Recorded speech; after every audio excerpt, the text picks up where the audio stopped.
Good morning students.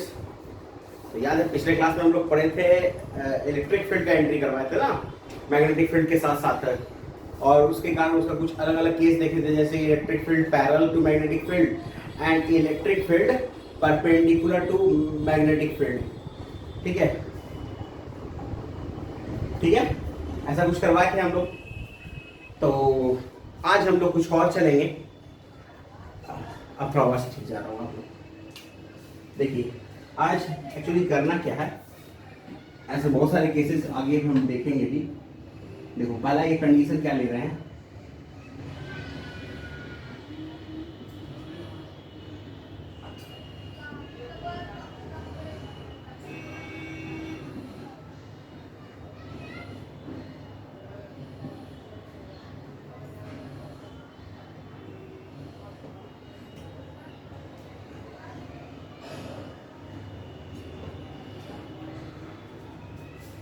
कह रहा है कि मैग्नेटिक फील्ड आपका डिस्ट्रीब्यूटेड है डी डिस्टेंस तक, इस तरह से कि डी जो है, अब देखो उसके बारे में बताएंगे डी है क्या।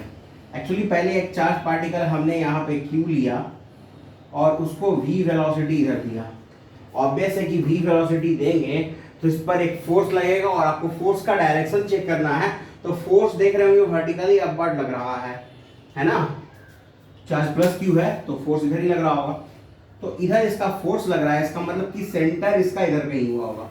तो मान लो ये सेंटर इसका ओ हुआ होगा, ठीक है, और ये अब एक सर्कुलर आर्क बनाना चाहेगा, लेकिन कंडीशन ये है यहाँ पे कि जो d है वो लेस देन r है।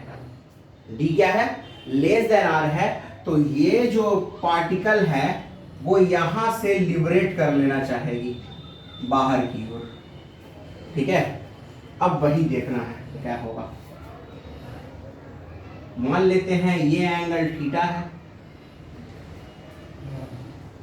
ठीक है, ये डिस्टेंस तुम्हारा d है और ये r है। तो कितने एंगल से निकलेगा ये सोचो, ये देख लो, जिस एंगल से निकलेगा वो तुमको कैलकुलेट करना है, ठीक है। उसके बाद कैसा रहता है इस क्वेश्चन, इसमें कैसा बनाया हुआ रहता है, तो वो रहता है एक्चुअली कि ये इधर से लिबरेट कर गया है, तो सामने एक स्क्रीन रखा हुआ है, ठीक है। इस स्क्रीन पर किसी पार्टिकुलर पॉइंट P पे ये टकरा रहा है, मान लो ये दिख रहा हो, किसी पार्टिकुलर पॉइंट P पे ये टकरा रहा है, जो कि यहां से जहां पे इसे ये लिबरेट किया है बाई डिस्टेंस पे है, और इस पॉइंट से स्क्रीन का डिस्टेंस d है। तो बताइए कहां वो, मतलब वो टकराएगा। चार्ज का q है, चार्ज, इसका मास m है, वेलोसिटी v है। अब कैसे कैसे फाइंड आउट कर सकते हैं, देखो ये 90 माइनस थीटा होगा, तो ये फिर थीटा होगा, तो फिर ये 90 माइनस थीटा होगा, तो ये थीटा हो जाएगा। समझ में आया? 90 minus theta, theta, 90 minus theta, फिर थीटा। और ये 90 कैसे हुआ समझ में आ रहा है, क्योंकि रेडियस में टेंजेंट परपेंडिकुलर होता है। तो देखो यहां से क्या रिजल्ट आया, पहला रिजल्ट ये आया कि sine theta equals D upon R हो गया, ठीक है। और आर का वैल्यू हम लोग निकाल सकते हैं M V upon Q B, निकाल सकते हैं ना, M V upon Q B. और अगर पोटेंशियल भी दिया रहे तो हम लोग उसके लिए भी कर सकते हैं फॉर्मूला को चेंज। तो फिलहाल तो पहले ये देख रहे हैं कि साइन थीटा कितना है, देखो यहाँ पे क्या दिया हुआ है, हाँ sine theta T by R है, तो यहाँ से आ जाओ, साइन थीटा क्या हो जाएगा, तो साइन थीटा, इसको स्क्रीन यहाँ दे देते हैं, तो साइन थीटा क्या हो जाएगा यहाँ से, तो साइन थीटा हो गया D Q B D, Q B D कर देते हैं, Q B D upon M B. ये वैल्यू आ गया साइन थीटा का। और अगर हमसे कोई पूछेगा कि कितना एंगल पर डिफ्लेक्ट किया है, तो वो एंगल आप लिख सकते हैं sine inverse Q B D upon M भी। ये रिजल्ट है आपका। अब जरा देखो, यहां अगर ये जाकर इस पॉइंट पे टकरा रहा है, ठीक है, तो इस पार्टिकुलर एक ट्रायंगल बनाएगा वहां पर, उस ट्रायंगल में अगर ये एंगल थीटा है तो tan थीटा इक्वल्स क्या हो जाएगा, y अपॉन डी, ठीक है। और अगर एंगल छोटा हो, if angle is small, if angle is small, तो फिर क्या होता है, sine theta near about tan theta होता है। तो भैया साइन थीटा का वैल्यू यार दो, टेन थीटा की जगह पे कितना आ गया, Q B D upon M V, Q V D upon M V equals क्या हो जाएगा, वाई अपॉन डी। तो y का वैल्यू आ जाएगा Q B D into D upon M we.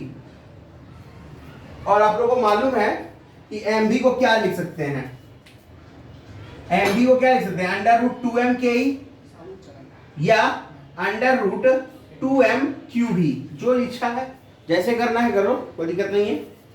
ये रिजल्ट है हमारा।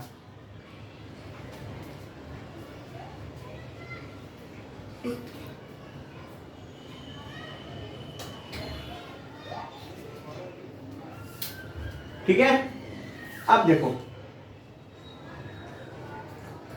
अब इसमें एक चीज और समझना है हम लोग को कि अगर कंडीशन ऐसा रहता कि d ग्रेटर देन r होता, तो अगर डिस्टेंस हम ज्यादा ले लें, यानी यहां पे हम डिस्टेंस मान लो और बढ़ा दें यहां तक, तो क्या होगा, ये जो बाहर लिबरेट किया है वो पूरा एक सेमी सर्कल बना लेगा, होगा ना, सेमी सर्कल बना लेगा। Very good. तो बस याद रखिएगा d ग्रेटर देन अगर r कह दिया तो सेमी सर्कल बनाएगा, यानी कहने का मतलब कि चार्ज पार्टिकल ऐसे जाएगा और ऐसे वापस चला आएगा। ठीक है, यानी गया, नोट कर लीजिए, वो केस कब होगा जब d ग्रेटर देन r, और ये केस कब रखेंगे हम लोग जब d लेस देन r रहेगा। ठीक है, अब हम लोग आगे केस चलते हैं, इसमें कुछ और पॉइंट पर देखते हैं, मतलब पार्टिकुलर एक एंगल पर देखेंगे, उसके बाद आगे और भी टॉपिक है। हो गया, चलिए अब आगे चलते हैं। देखिए इस बार कुछ और किया जाएगा, जनरली ऐसा कुछ रहता भी है, आप देखे भी होंगे आप लोग।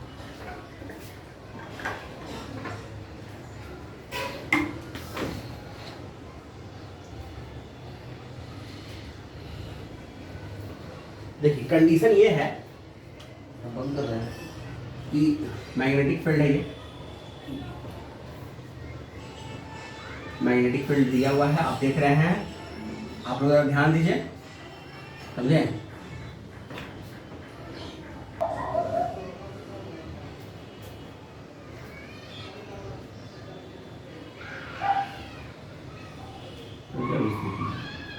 देखिए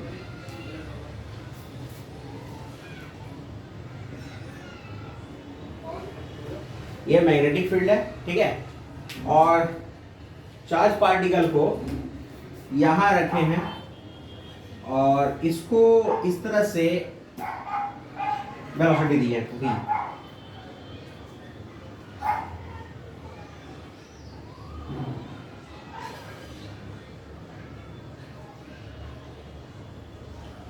वर्टिकल के साथ इसका एंगल अल्फा है। ठीक है, ये चार्ज Q है, मास M है, फोर्स लगेगा इस पे, किधर लगेगा ये देखना है। तो बस कुछ नहीं, सिंपल सी बात, आप लोग सब जानते हैं, फिंगर रखो वेलोसिटी की तरफ, कर्ल करो मैग्नेटिक फील्ड की तरफ, जो थंब का डायरेक्शन आएगा वो फोर्स का डायरेक्शन होगा, उधर ये हमारा सेंटर होगा बाहर की ओर। तो इसका मतलब कि इसका जो सेंटर होगा वो इस तरफ कहीं रहा होगा। ठीक है, इसका मतलब ये पूरा सर्कल इसमें नहीं करेगा और ये ऐसे करते हुए वापस बाहर आ जाएगा। ठीक है, तो चलो इसको वहां से मिला देते हैं।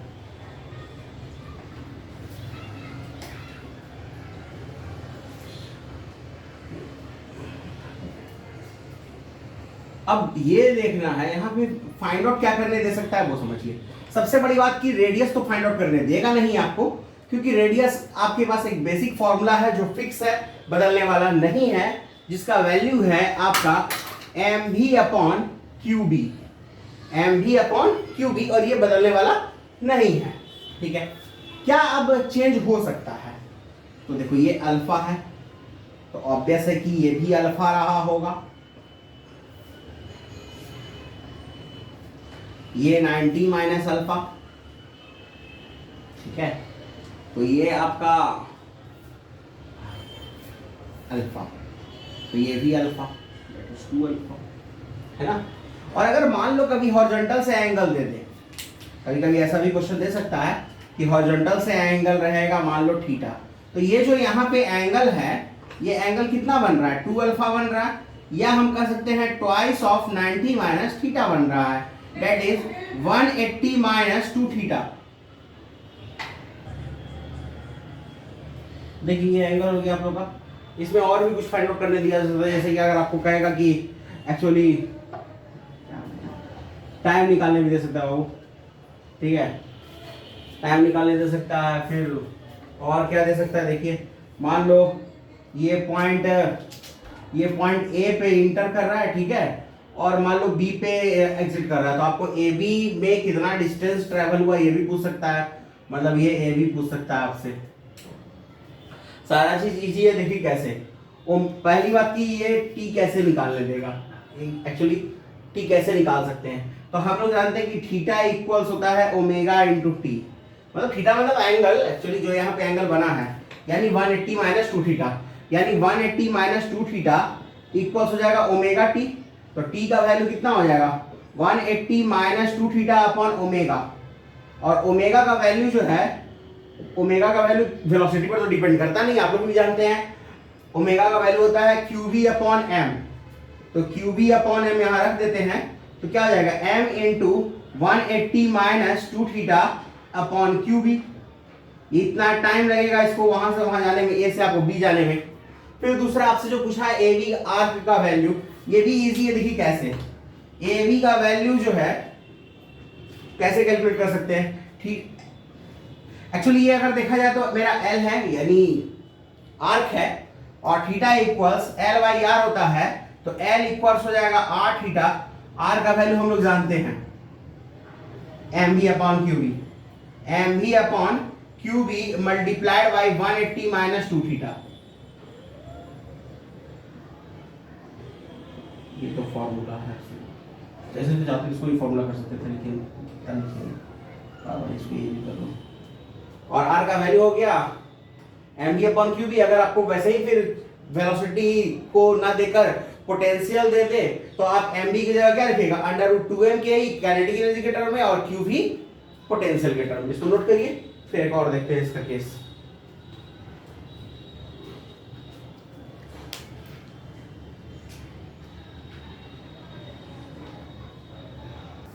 चलिए और देखते हैं अब हम थोड़ा इसका अलग केस, जो वो भी आप लोग बुक पे देखे होंगे, ऐसा नहीं है।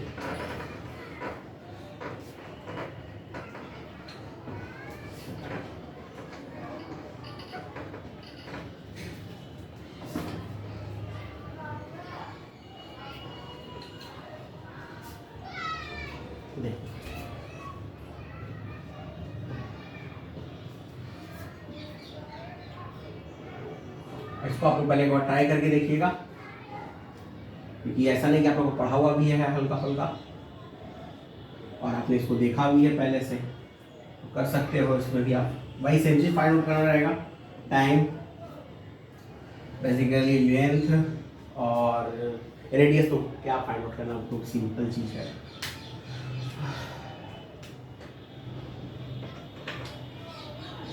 माइनस क्यू एम,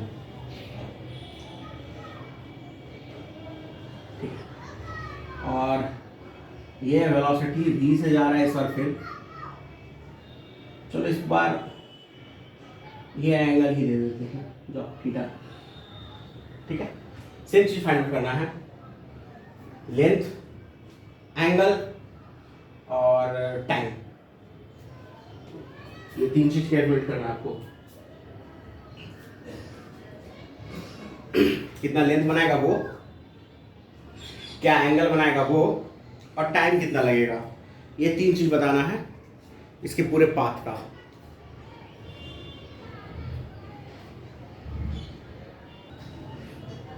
हाँ तो क्या बना, देखो होगा क्या, सबसे बड़ा बात, पहले तो चार्ज है माइनस में मेरा, माइनस क्यू। अगर माइनस क्यू वाले चार्ज पर हम फोर्स देखें, पहले माइनस क्यू को छोड़ देते हैं, पहले फोर्स देखते हैं। फोर्स बाहर ही आ रहा है जैसे पीछे भी आया था, लेकिन यहाँ माइनस चार्ज है इसलिए इसका फोर्स अंदर लगेगा।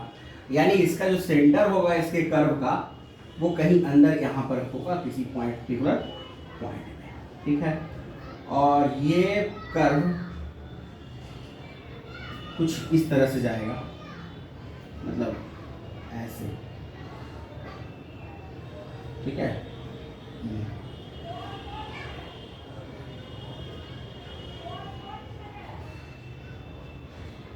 ये थीटा 90 माइनस थीटा, तो फिर ये थीटा, ठीक है। तो फिर ये हो जाएगा तुम्हारा 90 माइनस थीटा, ये थीटा 90 माइनस थीटा, थीटा फिर ये 90 माइनस थीटा, और ये हो जाएगा 90 माइनस थीटा। देख लो ध्यान से एक बार, कोई दिक्कत नहीं। तो इस हिसाब से ये टोटल एंगल कितना हो जाएगा? तो टोटल एंगल होता है 360 डिग्री होता है ना। तो यहाँ पे जो एंगल मान लो मैं हम उसको अल्फा मान लेते हैं, वो हो रहा है मेरा 360 degree minus 180 minus 2 theta, that is यहाँ आ जा रहा है 180 प्लस 2 थीटा, ठीक है। सेम वैसे ही कुछ कैसे वहाँ माइनस था यहाँ प्लस हो जाएगा, और कुछ खास नहीं। चलो एंगल तो मिल गया हमको। अब रेडियस की बात करें तो रेडियस तो बहुत ईजी है, सेम वही फॉर्मूला mv/qb। टाइम निकालना है तो थीटा बाई ओमेगा, तो थीटा हो गया 180 plus 2 theta, 180 plus 2 theta by omega. Omega का हम लोग क्या करते हैं QV बाई एम, एम ऊपर चला गया, टाइम मिल गया। अब फिर क्या निकालना था हम लोग को? लेंथ निकालना था इसका, है ना। तो theta equal to L by R, यानी L equal to R into theta. R यानी R में मल्टीप्लाई करना होगा 1 प्लस 2 थीटा, और ये L की जगह हम इसको मान लेते हैं ये A, ये B, ए भी आर्क हो गया मेजर वाला, ठीक है। और आर का वैल्यू फिर तो हो गया आंसर। तो इस तरह से ऐसा क्वेश्चन बन सकता है। फिर इसका और क्या यूज है देखते हैं। जैसे याद होगा हमने आपको एक बार बताया था कि magnetic field due to moving charge particle, याद होगा आप लोग को मैग्नेटिक फील्ड बताए थे हम आपको मूविंग चार्ज पार्टिकल के कारण, याद आ रहा है कुछ? वो वैसा ही कुछ था जब बायोट-सवार्ट्स लॉ से ही कुछ रिलेटेड था, याद आ रहा है? ठीक है, देख लेते हैं क्या याद है आप लोगों को। मिटा दे इसको।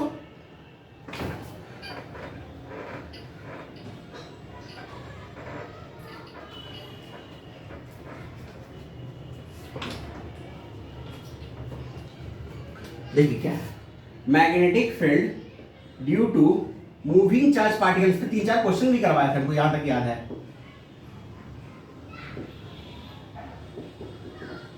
और इसका कुछ फॉर्मूला आया था, देखिए तो B equals mu not by 4 pi Q V cross R upon R Q, ऐसा कुछ था। देखिए तो रिजल्ट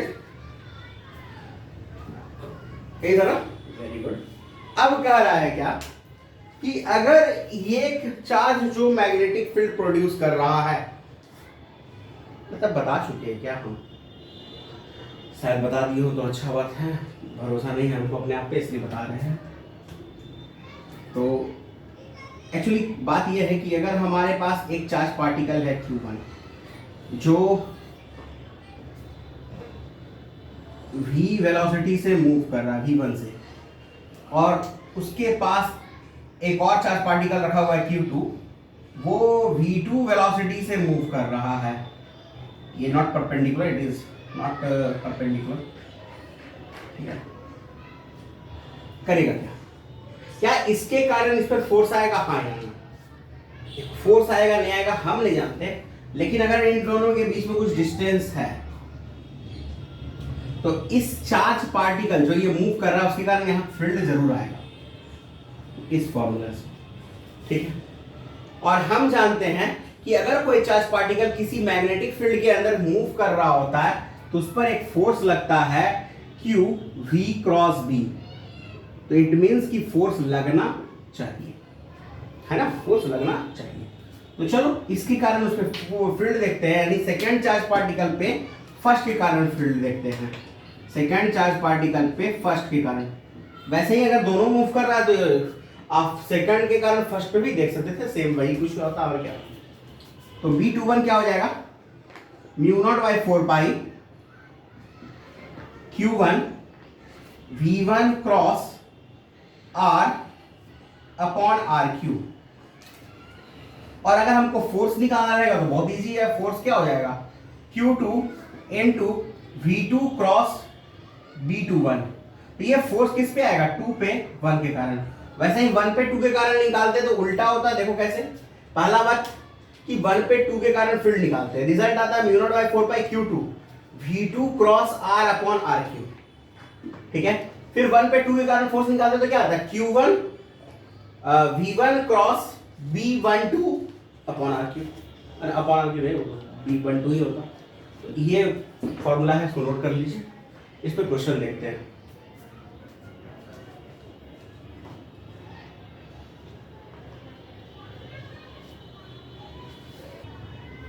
ठीक है, अब इस पे एक क्वेश्चन देख लेते हैं, सिंपल सा, शायद आप लोगों को मालूम भी हो।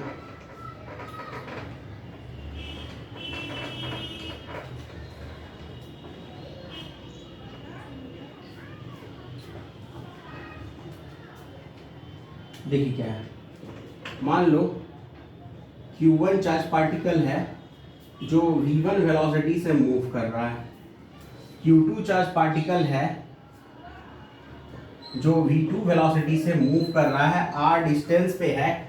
आपको वही चीज निकालना है 1 पर 2 पर 1 के कारण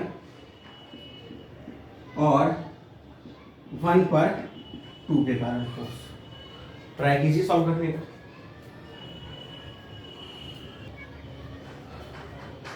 तो ट्राई कर लिए, देखिए कैसे बनेगा। सबसे पहले अगर हमको 2 पे 1 के कारण फोर्स निकालना है तो पहले तो फील्ड निकालना होगा।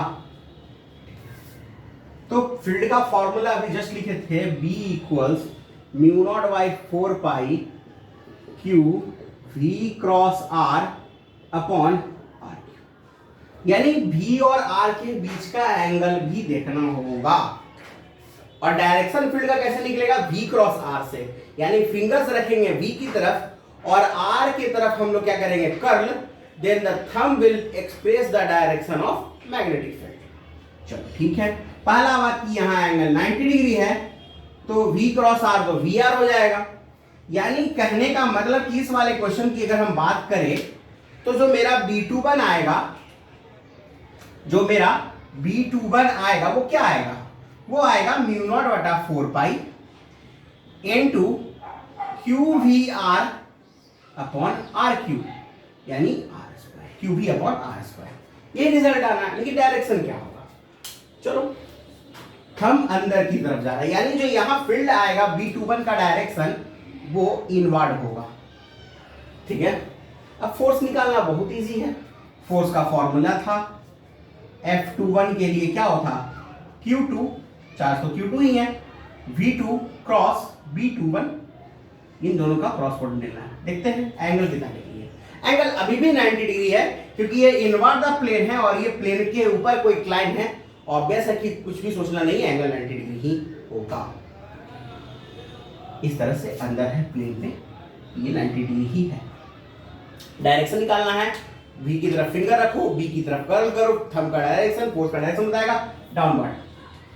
तो Q2 पर जो मेरा फोर्स लग रहा है दैट इज F21, ये डाउनवर्ड लग रहा है और इसका रिजल्ट भी वैसे ही कुछ है, 90 डिग्री रख देना है। तो दोनों को बस प्रोडक्ट कर लो, तो Q2 ये वो Q1 होगा, है ना, Q1 होगा mu not by 4 pi Q1 Q2, ये V1 होगा, V1 V2 upon R square. देखो ये रिजल्ट है, ठीक है, फोर्स टू 1, ठीक है। अब वैसे ही 1 पे 2 के कारण जरा ट्राई करो तुम लोग, 1 पे 2 के कारण फोर्स ट्राई करो, पता चलेगा, देखो क्या रिजल्ट आता है। ट्राई करो 1 पे 2 के कारण। तो देखो 1 पे 2 के कारण क्या करना होगा, सबसे पहले तो तुमको फाइंड आउट करना होगा B12 निकालना होगा। तो उसके लिए फिर एंगल देना होगा V2 और R के बीच का।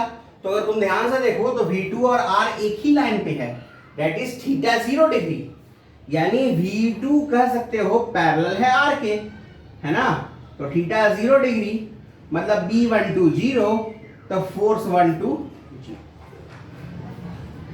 एक का फोर्स कुछ और आया, दूसरे का फोर्स कुछ और आया। जरूरी नहीं है कि एक्शन रिएक्शन पेयर हो ही, है ना। जनरली हम लोग देखते हैं एक्शन रिएक्शन पेयर फॉलो होता है, बट यहाँ पर जरूरी नहीं कि एक्शन रिएक्शन पेयर फॉलो किया जाए, ऐसा नहीं होगा। यानी मैग्नेटिक फोर्स में जो फॉर्मूला है बराबर आया वो Newton's third law of motion को फॉलो नहीं करता, न्यूटन्स लॉ ऑफ मोशन को फॉलो नहीं करता है। नोट कर लीजिए इसको। नोट हो गया। चलिए आगे चलते हैं नए टॉपिक पे, जिस टॉपिक का नाम आप लोग पढ़े भी हैं, सुने भी हैं बहुत अच्छे तरह से, बेसब्री से इसका आपको इंतजार है, ऐसा कुछ नहीं है। नया टॉपिक है, याद होगा आप लोग पढ़े थे, वेलोसिटी सेलेक्टर। याद आ रहा है कुछ?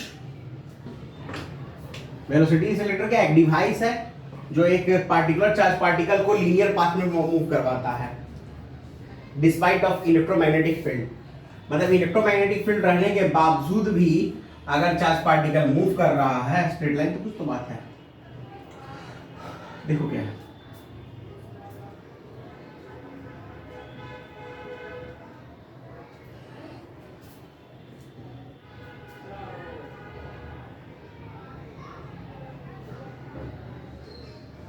ये है हमारे पास दो प्लेट्स जिनके बीच में एक्चुअली हमने चार्जेस ले दिया है कि आप समझ जाए कि यहाँ पे एक इलेक्ट्रिक फील्ड है इस डायरेक्शन में, ठीक है। और आप ये भी समझ लें कि यहाँ पर एक मैग्नेटिक फील्ड है जो वर्टिकली मतलब इनवर्ड द प्लेन है, इनवर्ड द प्लेन है आपका फील्ड। अब कहता है कि एक चार्ज पार्टिकल है, मान लो Q, ठीक है, चार्ज पार्टिकल है Q और वो वेलोसिटी v से जा रहा है ऊपर की ओर। अगर ये डेविएट नहीं कर रहा है, इसका मतलब इसका लीनियर पाथ अगर फॉलो हो जा रहा है, इसका मतलब है कि इस पर नेट फोर्स 0 है। और देखते हैं कि नेट फोर्स 0 क्यों होगा, आपको समझ में आ रहा होगा। चलिए देखते हैं। सबसे बड़ी बात है कि एक फोर्स इस पे लग रहा होगा मेरा QE, जो इस डायरेक्शन में लग रहा होगा, है ना। और दूसरा फोर्स लग रहा होगा इस पे QVB, क्योंकि मैग्नेटिक फील्ड B है। और उसका डायरेक्शन निकाल लेते हैं हम लोग, B की तरफ, यानी फोर्स इधर लग रहा होगा। और ये डेविएट नहीं कर रहा है, इसका मतलब ये है कि QVB is always equal to QE। QVB is always equal to QE, यानी हम यहां से बता सकते हैं कि जिसका वेलोसिटी E/B के इक्वल होगा electric field strength to the magnetic field strength, वही स्ट्रेट लाइन में बाहर आएगा। यानी अगर कोई स्ट्रेट लाइन में बाहर आ रहा है, इसका मतलब उसकी वेलोसिटी कितनी है, E/B के इक्वल है। इसलिए इसको कहा जाता है वेलोसिटी सेलेक्टर। क्या कहते हैं?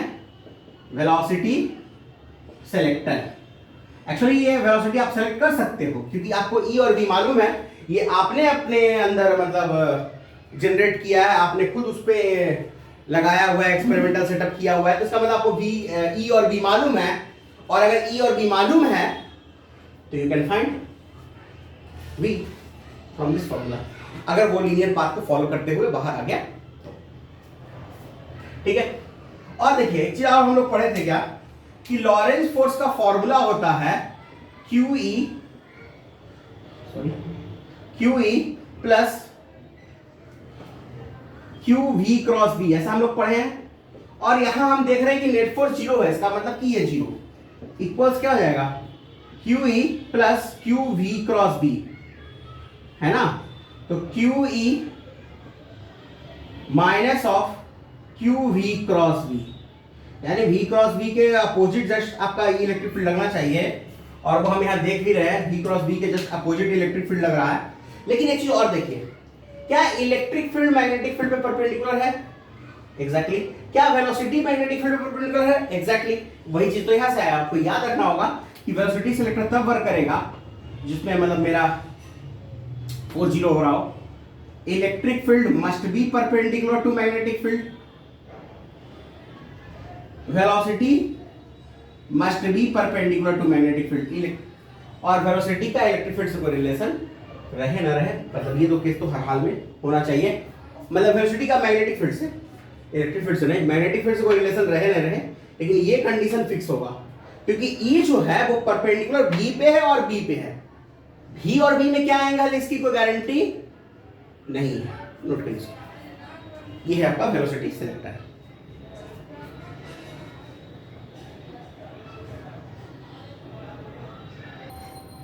हो गया नोट। एक क्वेश्चन आप लोग को दे रहे हैं, ठीक है, एक क्वेश्चन दे रहे हैं, उसको जरा ट्राई करके देखिएगा। इसको बता दे रहे हैं, तब फिर उसके बाद हम लोग साइक्लोट्रॉन पे चलेंगे। शायद अगली क्लास में, या जो भी हो देखते हैं, अगर जल्दी हो गया तो उसी क्लास में देखेंगे।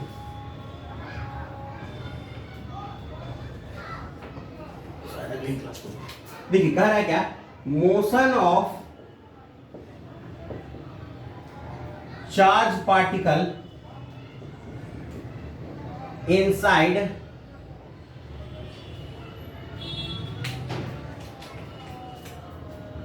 नॉन यूनिफॉर्म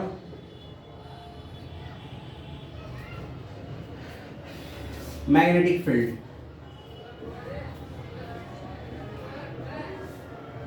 ठीक है, कंडीशन ये लेके चल रहा है वो,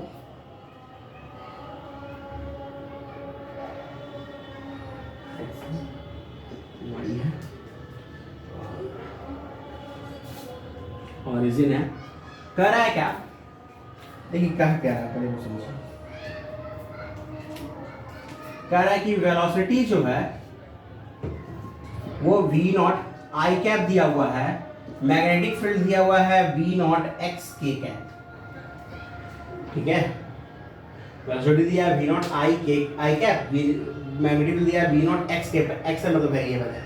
आपको बता है कि जो चार्ज पार्टिकल हमने यहां से प्रोजेक्ट किया है, चार्ज q, मान लो मास m है, ऑरिजिन से, वो कितने मैक्सिमम डिस्टेंस के बाद रिटर्न कर जाएगा। मतलब आपको x एक्सिस का यानी कोऑर्डिनेट दिखाना है, x कोऑर्डिनेट बताना है, कितना मैक्सिमम डिस्टेंस के बाद वो रिटर्न कर जाएगा। नॉन यूनिफॉर्म मैग्नेटिक फील्ड है, सोचिए थोड़ा, कितने डिस्टेंस के बाद ये रिटर्न करेगा। आपके पास 1 मिनट का समय है, आप उसको रिटर्न करवाइए। हो गया, ट्राई किए। चलो देखिए कैसे मूव करेगा। सबसे पहले तो मैग्नेटिक फील्ड जो है वो आपका बाहर की तरफ है ना। मैग्नेटिक फील्ड क्या है, बाहर की तरफ है, k कैप है, माइनस नहीं है, प्लस k कैप है। तो फोर्स देख लेते हैं। तो देखिए आप ऐसे करिए, फोर्स आपका डाउनवर्ड लगेगा, है ना। फोर्स क्या लगेगा, डाउनवर्ड, ऐसे। तो यानी ये कुछ इस तरह से कर्व बनाएगा। ठीक है, एक पार्टिकुलर कोई एक इंस्टेंट ले लेते हैं जहां पे इसकी वेलोसिटी तो अभी भी v नॉट ही है, तो v नॉट है इसकी वेलोसिटी।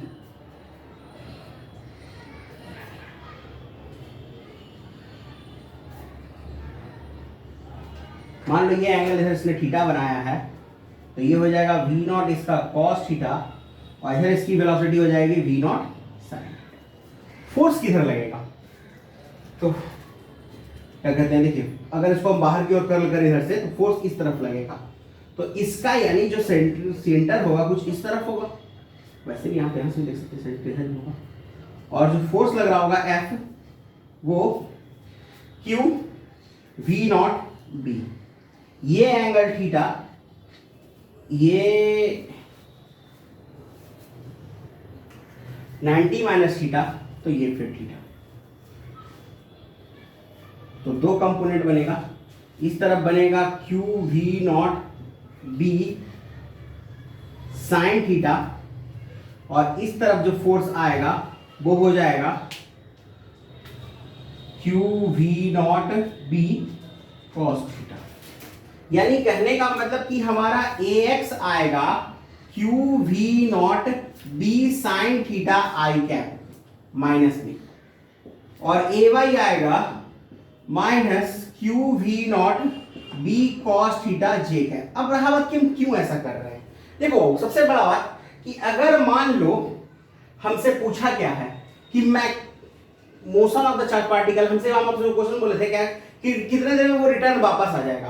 तो देखो कभी भी अगर कोई रिटर्न वापस आता है, इसका मतलब कि वो इस तरह से ऐसे, और मैक्सिमम डिस्टेंस ट्रेवल करने के बाद ही रिटर्न वापस आता है। और जैसे मान लो अगर बी वाला क्वेश्चन हम लोग पढ़े थे प्रोजेक्टाइल मोशन में, वाई डायरेक्शन से रिटर्न होकर वापस आ रहा था, तो उसका वाई डायरेक्शन का वेलोसिटी 0 हो गया था, याद है? और एक्स डायरेक्शन में वही वेलोसिटी थी उसके पास, कांस्टेंट। तो यहां पर भी वही चीज होगा कि इसका एक्स डायरेक्शन में कर रहा है ना, तो यहां पे क्या होगा कि vx 0 होगा और vy जो है वो लास्टली अगर कांस्टेंट वेलोसिटी से चल रहा है तो फाइनली अपना वेलोसिटी मेंटेन रखेगा, तो vy क्या हो जाएगा, v नॉट के इक्वल हो जाएगा। ठीक है, अब देखिए ay का वैल्यू कितना है, वो सॉरी वो इसमें m छूट गया ना हम लोग का, आपने और हमने किसी ने ध्यान नहीं दिया। ठीक है, तो ay का वैल्यू कितना है, ay का वैल्यू है, अगर हम मैग्नीट्यूड में देखें यहाँ पर, तो ax का वैल्यू है हमारा q v नॉट, हाँ यहाँ पे देखो v नॉट साइन थीटा। क्या v नॉट साइन थीटा को हम लोग vy लिख सकते हैं, यानी q vy b upon m, और ay कितना हो जाएगा, q vx b upon m। यानी ये तो वैसे ही हो गया जिससे हम लोग पीछे पढ़े थे, वाही वाला वेलोसिटी जो है x पे डिपेंड कर रहा था, x वाला y पे डिपेंड कर रहा था, याद तो आ रहा है वो कुछ।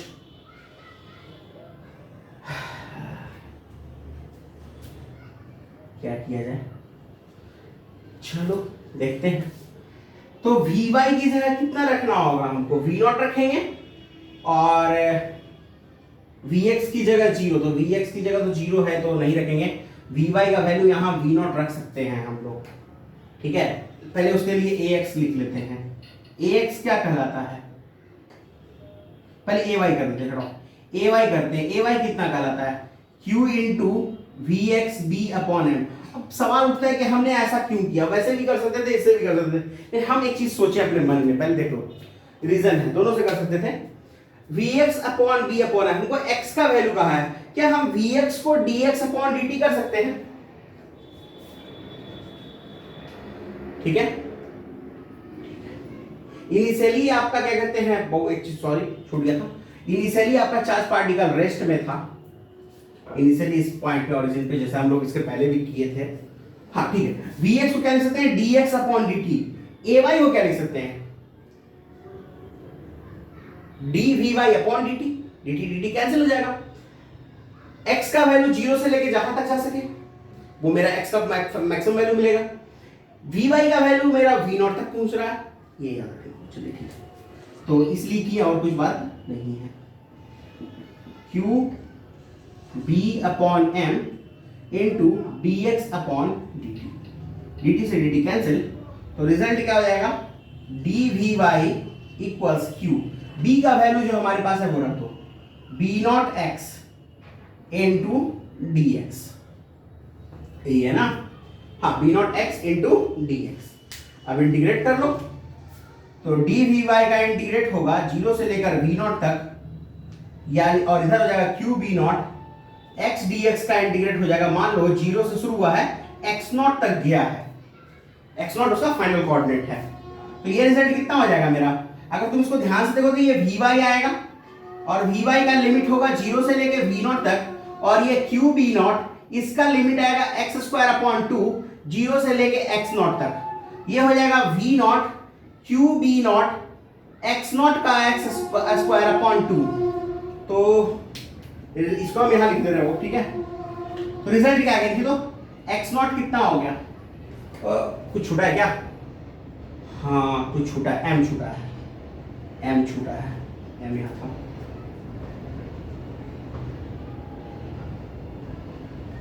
हाँ तो क्या हो जाएगा x नॉट का वैल्यू, तो देखो x नॉट का वैल्यू हो जाएगा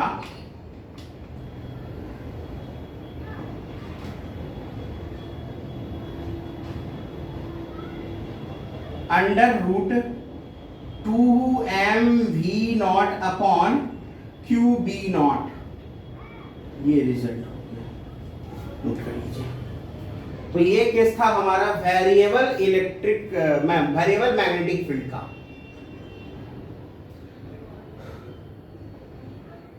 नोट कर लीजिए इसको। तो ऑलमोस्ट हम लोग इधर केस देख लिए हैं, बाकी अगले क्लास में हम लोग और देखेंगे, इससे आगे कुछ और क्वेश्चंस करेंगे, फिर आपका वो साइक्लोट्रॉन, ये सब जो केस है, ये सारे केसेस देखेंगे, ठीक है।